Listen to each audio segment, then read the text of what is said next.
Hello, and welcome back to South Park Explained. In this video, we will be breaking down the episode An Elephant Makes Love to a Pig, and discussing its connections to the series, as well as some of the dated references that you may have missed. This episode is called An Elephant Fucks a Pig, but the networks had it changed to An Elephant Makes Love to a Pig. Now, here we can hear one of the most commonly known pieces of trivia from this episode. That being that originally, Trey and Parker wanted to title the episode An Elephant Fucks a Pig.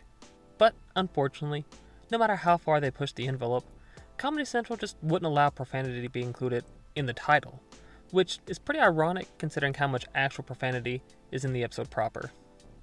Which is kind of silly because if an elephant was on top of a pig, it wouldn't be making love to it, it would be fucking it. Trey here says that the title is inaccurate, however, that if an elephant were to be on top of a pig, that it wouldn't be making love, that they'd be fucking. While Mrs. Tree Trunks from Adventure Time may agree, I don't, and that's because an elephant wouldn't be doing either. It would be killing it. An elephant has an average penis length of around 2 meters, or roughly 5 to 6.5 feet long, and this is actually considerably longer than a pig's entire body length at 6 months old, which is typically 35 to 70 inches in length. And this isn't even to mention that an elephant's dick is actually prehensile, meaning that it can actually harden to the point that it gets so stiff that an elephant can use it as a third leg, being able to support the elephant's majority body weight on just its dick alone. And elephants have even been shown, though through small pests and bugs, to be able to kill by swatting their dicks alone. So, honestly, if they're not making love, then it's just a bloodbath. Well, both Matt and I think that genetic engineering is great and that everything should be spliced with everything. So of course the dog changes throughout this one as well, but this is our first time seeing a St. Bernard. I think we should splice pigs with elephants and tomatoes with apples. I myself would like to be spliced with Fiona Apple. So, Fiona Apple is a very famous musician that rose to fame in 1996, off of her #1 song at the time, Criminal. She is a very talented musician and very pretty to boot.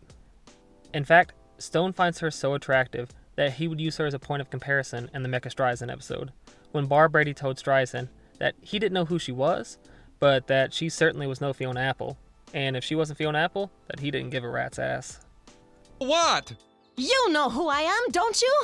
Well, you ain't Fiona Apple, and if you ain't Fiona Apple, I don't give a rat's ass. Ah! And so now, sit back, relax, and enjoy.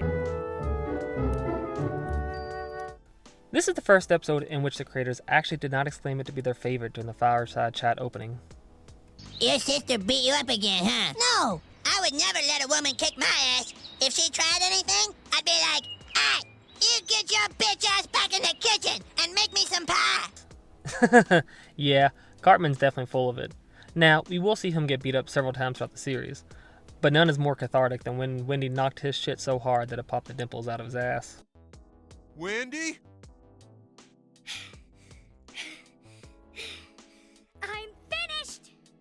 Hey, Kyle, what's that elephant doing? You mean this one? Yeah.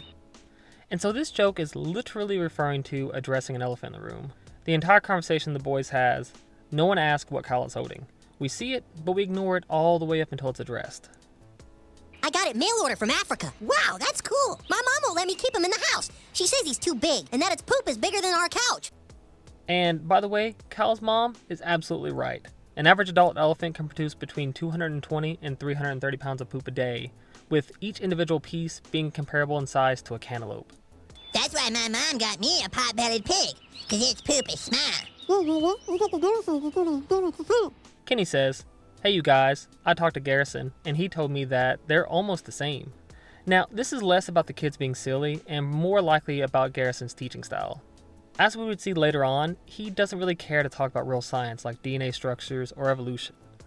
And as far as Kyle's line goes, Well, yeah, but pigs aren't smart like elephants. pigs actually have a cognitive level on par with a 3-year-old human child, being more intelligent than dogs. However, elephants are one of the smartest animals on the planet, with a cognitive level on par with a 6-year-old child. What is that thing? This is the new retarded kid. I'm sorry, little girl. So Miss Crabtree obviously messes up the gender of the elephant here. You have to take the special ed bus.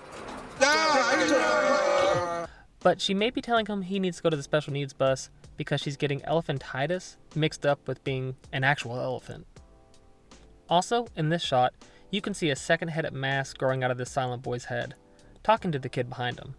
And this is likely a reference to an old story about Edward Mordrake, who had a conjoined headed twin attached to him, and he would often tell tales of the head whispering to him, trying to get him to commit evil acts. Though this story is mostly speculative at this point, and is kind of left up to interpretation of whether or not it was real. Boy, it looks like you're not welcome anywhere, Elephant. See ya! Stan's black eye magically disappeared here. That's right, Mr. Garrison. Genetic engineering is an exciting new science. And here we can see our first visitor in the background, under the pets billboard. And we can see that these are all pets that are owned by students in the class. And some of them won't appear until later, like Lemonwinks in Season 6, or the Spooky Fish in Season 2.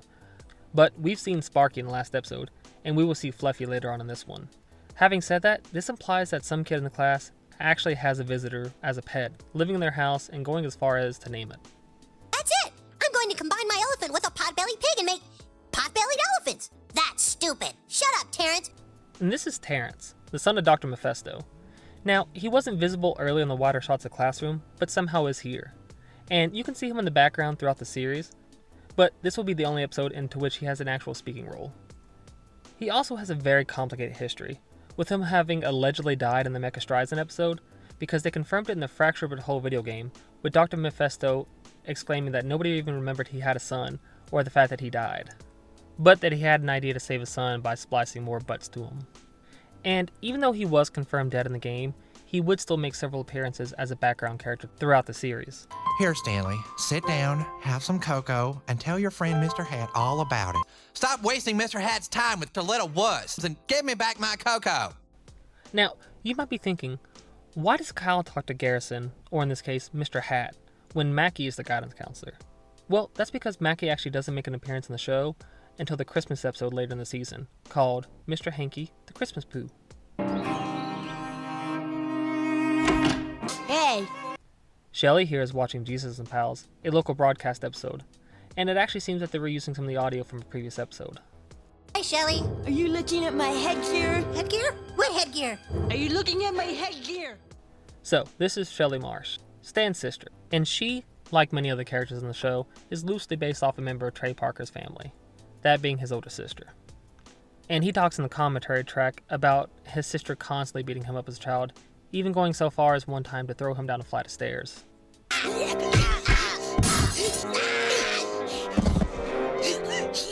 This TV is somehow able to stay on even though it's unplugged from the wall. And this is actually where we talk about one of the most interesting parts of the episode, the deleted scene.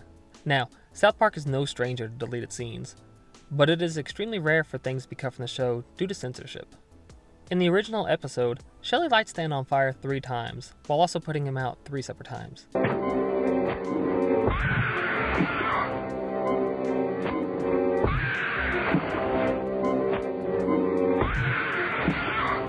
The scene unfortunately had to be pulled though because of a 1993 incident in which a boy set his house on fire after watching Beavis and Butthead play with fire.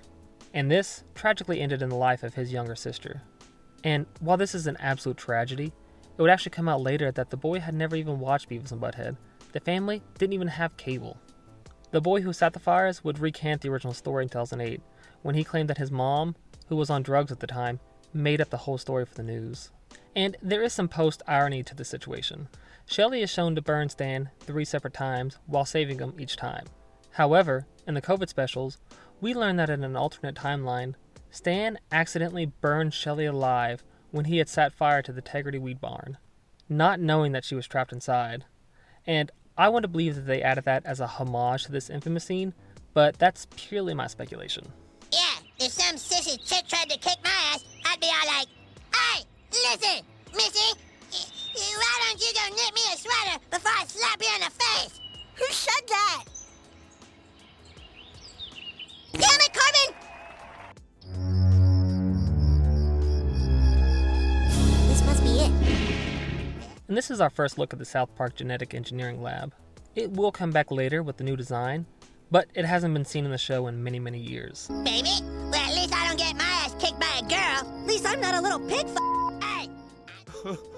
You did this to yourself, Garrison. Get your hopes up with a stupid genetic experiment, and now all your money's gone along with your penis. This whole idea is stupid anyway. What the hell would you know, you fat, sweaty mongoloid? You never get higher than a D. I don't know. It looks like he got bigger than a D to me and weight gained 4,000. Hey, why don't you go back to San Francisco with the rest of the Jews? There's no Jews in San Francisco, you retard! Now, the reference here may be that Cartman is actually confusing two of the groups he hates the most, that being hippies and Jewish people. I'd kick you in the nuts! Brilliant idea. Can I help you? And this is our introduction to Dr. Mephesto, a very prominent figure in the very first 4 seasons of the show. Now, he's a surgeon who masquerades his creations as genetically modified organisms and is based off the character played by Marlon Brando in the movie The Islands of Dr. Moreau, with his small deformed assistant also being based off of the movie.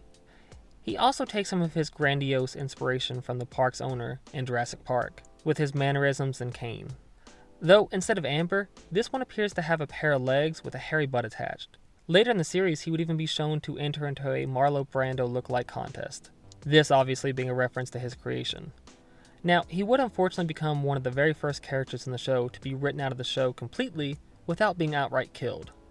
Because by season 4, the creators had said that they were done with the character and had done all they could do with him, instead wishing they had made him a full-fledged pedophile in the episode Cartman Joins Nambla, as a way to retire the character permanently. Oh, that's an even better idea. It's thanks to the wonders of genetic engineering that soon there will be an end to hunger, disease, pollution, even war. For instance, here is a monkey with 4 asses. So this whole episode is actually making fun of, at the time, very breaking news on Dolly the sheep. Dolly was not the first, but she was one of the most heavily publicized cases of adult cloning in animals, proving that it could be done. And there's a lot of criticism at the time about if it was proper to play God, or what atrocities may be born from such horrific experiments. The creators, though, their commentary is just, who cares? What can be gained from this? What advancements do we make? How does it actually impact an everyday person? With that being represented by Dr. Mephesto's very inconsequential experiments, like stitching multiple butts onto animals. Just because something can be done doesn't make it useful. How does that make the world better? And here, of course, is my 4-assed ostrich and my 4-assed mongoose. Have rats spliced with ducks, and gorillas spliced with mosquitoes, bunny fish, Swiss cheese spliced with chalk, and a beard. Ain't that just gay as hell? Pig and elephant DNA just won't splice. Haven't you ever heard that song by Loverboy? Pig and elephant DNA just won't splice. So this song is actually partially recorded by Loverboy. But if you watch the last episode, you know the creators have their own band, DVDA, and they worked on the song as well, and you can actually hear them singing the lyrics here. Well, maybe I could help you add a few asses to that swine of yours. I bet you can squeal like a pig. Come on, squeal. And keep your hands off of Fluffy's ass. You know, it's amazing what we can do with a little blood sample these days. Ow! Fun fact, it's actually not possible to draw blood through a sleeve of a jacket. That's because the dulling of the needle would make it impossible to pierce a vein.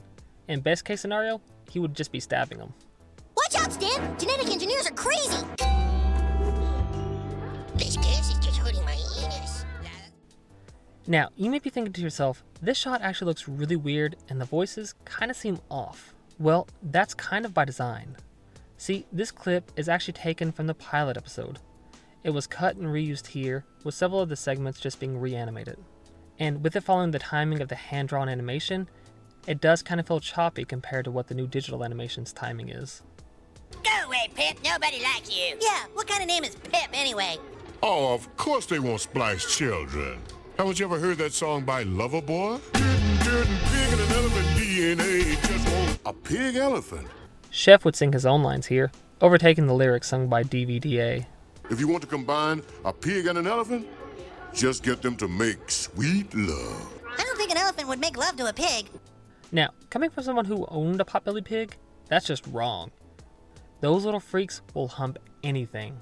One of them used to hump his sleeping area so often and violently that he shook the roof loose and caused it to fail. Luckily, he was taken in and used as a stud on a farm with a handful of female pigs, which was a huge relief to all the other animals he was attempting to assault. But you're going to have to get them in the mood. Well, how do we do that? Do what I do. Get them good and drunk. Now, for any of you younger audience members, this is a joke of the time. It is obviously known that getting someone drunk to the point that they aren't able to consent is rape. But back in the 90s, it wasn't as taboo and was even encouraged. And that's how you get scenes like this, or something like the 40-year-old virgin. You look comfortable. Can I get you another cocktail? Too drunk, But you got the right idea. but clinically alive. You guys want to come over to my house? What? Your sister gonna kick your ass again? Shut up, Cartman! Kenny's line here is, or are you going to hit her with your hands? If some girl tried to kick my ass, I'd be like, why don't you stop dressing me up like a mailman and making me dance for you while you go and smoke crack in your bedroom and have sex with some guy I don't even know on my dad's bed? Oh boy, this is a very loaded delivery from Cartman, with just so much to unpack. First off, this is our first hint at Eric's mom being a dirty slut, and it's also our first reference to her being a drug user. Something we will see a lot of later in the series. That is, until she cleans up and starts working a normal, more conventional job. Now, Cartman does allude to the fact that his mom makes him dress up as a mailman and quote-unquote dance for her, while she's having sex in his dad's bed. And at first, this clearly sounds like the confused ramblings of a child that is dealing with sexual trauma at the hands of his mother. But what puts a nail in the sidewall of this opinion is him calling it his dad's bed. Now, that's because Cartman has no idea who his father is, and he won't get any idea of who he is until season 2, when he finds out that his mother is actually his father too, having impregnated themselves due to having both sexual organs. Though, this is also later found out to be another lie, with his real father being Jack Tinnerman, the man that he had ground up and made into chili to feed to his older half-brother, Scott Tinnerman. So this line really makes things kind of complicated, because in the pilot, there was a deleted scene in which we do see both Cartman's father and his sister present at the dinner table, even with them being in the family portrait. Although that was retconned out of the series and this season, in the episode it happened, never once being directly mentioned by any character ever. And this leads me to believe that Cartman was most likely just rambling, mixing up his trauma of seeing his mother doing things to and with men through the lens of his childhood innocence. So, it's up to you. Did Leanne sexually abuse Cartman, or did the trauma of seeing what she had done negatively impact him to the point where it lodged itself deep into his subconscious? Though, let's be honest, they hadn't really thought any of this out yet, and they were just kind of winging it at this point. I'm just saying you're just a little worse, that's all. The next time she's going to kick your ass, just tell her, Shelly, you're my sister, and I love you. Sit, dude, she's my sister. Kenny's line is, and I want to see you handling your breasts. And yes, before the hub made brother-sister hanky-panky normalized, this was a purposefully very sickening joke for the time. Shelly, I love you. Someday, Shelly, I'm gonna be bigger than you. You'll never be bigger than me, Stan. Wow, Shelley might have actually predicted the future here. We can see that in the COVID specials that Stan, arriving back from the airport, is actually almost the exact same height as Shelley. And, in this timeline, he didn't end up putting on any weight due to his alcoholistic-fueled guilt about killing Shelley, meaning that they're even similar in build too. My son, I think we've finally done it. Yes, we have, Dad. My very own human clone. And in the last video essay, we talked about how Cal's ascension to godhood in Season 3 was actually a reference to 2001, A Space Odyssey. Well, ironically enough, so is this scene. It's in fact actually a reference to the same scene as that episode, that being with the magical baby at the end. So it's funny how they've actually come back to that scene twice now over the course of 3 years. Hopefully not a gay clone. Yeah, that was stupid. Come on, elephant, keep drinking. Damn, I wonder how drunk he needs to be to make sweet love to the pig. So, while extraordinarily rare, some elephants have actually been shown getting drunk in the wild by eating fermented fruits. However, all these cases are with baby elephants, as adult elephants would have to eat an absurd amount of fermented fruit to get drunk. Also, where did these boys get a keg, and how do they know how to operate it? You need to set the mood. Let me show you boys what I'm talking about. Tonight is right for love, love gravy. Fun fact, an elephant actually produces around 20 times the amount of love gravy per session as humans. About 100 milliliters or 3.4 ounces, so close to 2.5 full shot glasses worth. Which may not be a lot to take in, but surely is a lot to swallow. Tonight is right for love, love gravy. Tonight, oh, it's right. So Elton John in this scene is not actually played by his real life persona, but it's just a parody version of himself. And this is all just a reference to his work in the Disney animated movies at the time, particularly the love scene between Simba and Nala and the Lion King. So if they had just sandwiched a little meerkat with that pig, it would have been hilarious. Thank you, Elder. Tonight is right for love, love gravy. So we can see here that the entire town is ready to go at it. But if you look at all these silhouettes, they're not individual people. They're the exact same silhouette used repeatedly. And watch the wonders of life, the beauty of Mother Nature. Oh, sick! Come on, squeal.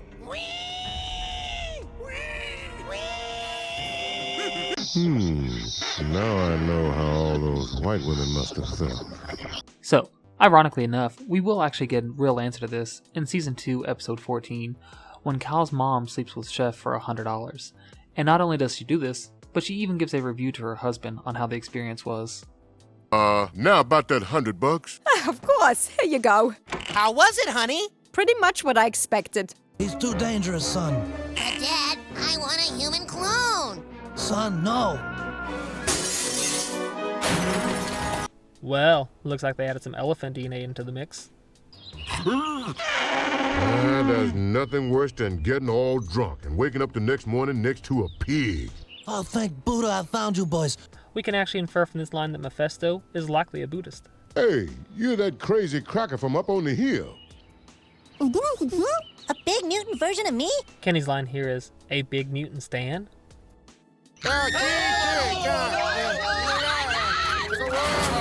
Stan, are you wearing a different hat? I mean, technically it is a different hat. How big do you think he is? I bet he weighs 400 pounds. Come on, Stan. Don't you even know where you would go? Oh my God! Kenny's line is, look at that. What's he doing?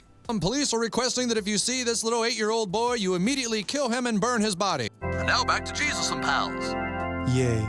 This is the third time Jesus and Friends has made an appearance in this episode, which is strange because it's only made 4 appearances overall so far.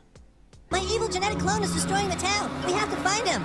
You boys have been watching the X-Files too much. I really don't have time to go fully into what the X-Files is. So for those unaware, it was an extremely popular drama that ran from 1993 to 2002, and was about 2 FBI directors that investigated what turned out to be real paranormal incidents, typically involving aliens or UFOs. Stop! Baba Champ. He recognizes you, dude. So we can see here that the big mutant clone actually has a very large tooth that goes over his bottom lip. However, when he talks with his mouth open, that giant tooth disappears. How would you like to go home and meet your sister? Yeah. And here we can see Sparky.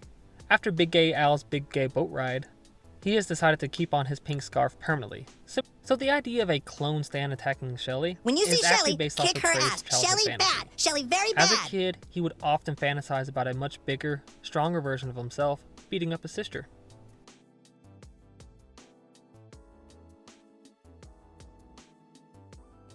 He's tearing up the house. Stop him! Kenny is actually significantly shrunk down in these shots, and that's so that he can fit in the microwave, because otherwise, these scenes wouldn't make any sense. Boys, I'm sorry I've caused you such inconvenience. I tried to play God, and I failed. Daddy, no!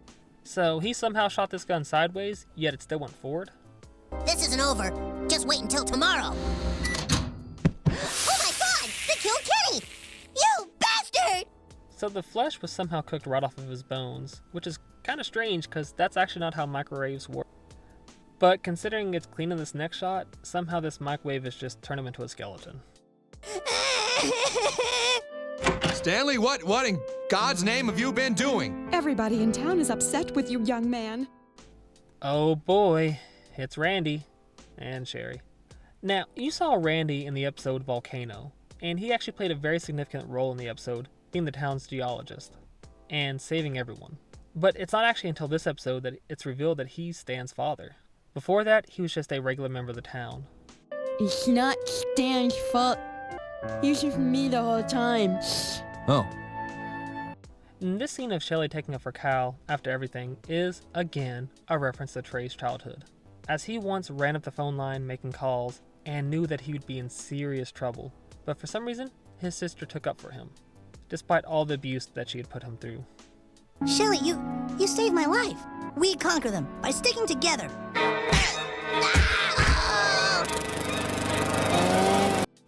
Now, I always assumed that this was a reference to Sleepaway Camp 3, but after watching and doing way too much research, it seems like this is just a generic lawnmower death. There were a lot more that predated 1997 than I thought. And now I'm just thinking about the movie The Man in the Moon.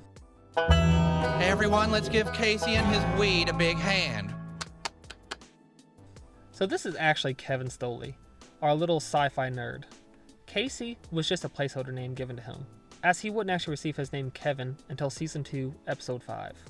And this happens a lot with characters early in the series, who will just have a generic name given to them until they are developed later on in the series. Well, our pig hasn't given birth yet, but she should any time now. Wait, the pig just gave birth. Pigs actually have a gestational period of around 115 days, or, as a rule of thumb, 3 months, 3 weeks, and 3 days, meaning that Fluffy was already pregnant when it made love. So, let's address the elephant in the room here. Miss Fluffy knew she was pregnant and still decided to drink. Absolutely appalling. I mean, how low can you go, Miss Fluffy? Oh, and yeah, I guess that means Garrison's been taking that little piggy to the market for months. You boys get first prize. That'll do, pig. That'll do, pig, is the line that the farmer said to Babe. Probably the most infamous line from the entire 1995 movie.